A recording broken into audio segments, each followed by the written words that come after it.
Now, a bit of a disclaimer. I am not an expert in the topic of freedom, okay? Not an expert. However, I do believe it is my calling, it is my work to examine and interrogate the idea of freedom in this human experience. So many of us have been passed down, we all have been passed down the idea of freedom in this construct from our founding fathers, from this society, the system that we have all been able to be part of. The idea of freedom has been passed down to us, but what really is freedom? All right? So I want to start with a story. This story is actually what inspired me to even kick off this series. It was actually a dream that came to me. And in this dream, well, let me start by saying this. I love to sleep. I'm an avid sleeper. I love to do sprints of sleep. So I take 2-hour naps throughout the day. For me, sleep is meditative. It allows me to recharge. It is my medicine. I am an avid fan of sleep. But ironically, I don't have dreams that I can recall. I'm not one of those people that wakes up and go, I had this amazing dream on a regular basis. I have a 20-year-old. She has cinematic dreams all the time. But that's not my experience. If I do have dreams I recall, they're the cliche dreams that are giving you lessons about where you are in your life. Roach infestations, or your teeth falling out of your head, falling off a cliff, somebody falling off the cliff. Those are typically the dreams that I recall, and they give me the message that I'm stressed or there's some fear in my life at the time. But this particular dream, it came about end of last year. And as I was sleeping, I remember I was leaping from treetop to treetop. I mean, in a wooded forest with trees as tall as I can't even imagine, just as far as the sky's limit. Leaping gracefully, it felt incredibly natural, it felt incredibly familiar. And I remember thinking, this feels real. I am literally flowing and flying through this sky. And it felt like it was something that I had done before. And beneath me, I had the vantage point of seeing just how high I was, and I was even able to see just how tall up I was from the ground. And now something odd kind of happened while I was having this dream. Beneath me were a couple of people who were trying to capture me. It was a couple of people who were elderly. It was a man and a woman, and I honestly had no regard for them. I was focused on the idea that I was flying, leaping from treetop to treetop. Immediately when I woke up, I remember thinking, and I told Drea, I just had a dream that I was leaping from treetop to treetop. I was flying in this dream. Now, here's what's interesting about this. I have been on this quest of freedom for quite a bit of time. And it has become more and more embodied as I've gotten older, letting go of all of the constructs and things that have tried to create who I am. So this dream was confirming and affirming about what my soul's design was trying to express.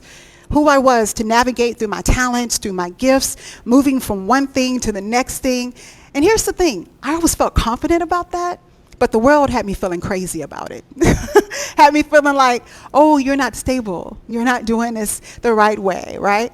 But my spirit loved the idea of experiencing life through my talents, through other people, and moving from one thing to the next thing to the next thing. It is literally how I take in the world.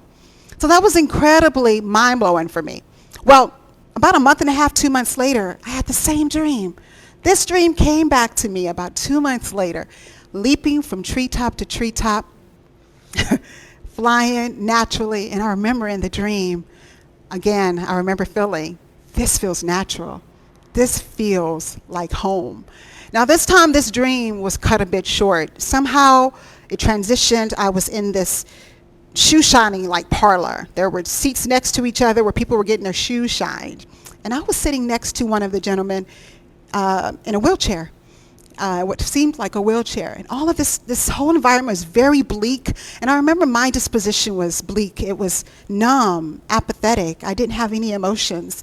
And next to me, I'm assuming this was fast forward, my caretakers were there. The two people who were trying to capture me, old, disheveled, they looked soulless. And they were there next to me. And soon after, chaos broke out. I heard a gunshot. The male caretaker, he was murdered. This all starts playing out. The woman gets up. She avenges his death. She's killing people. There's this bloodbath. She kills herself. The whole time, I'm numb, apathetic, no emotion.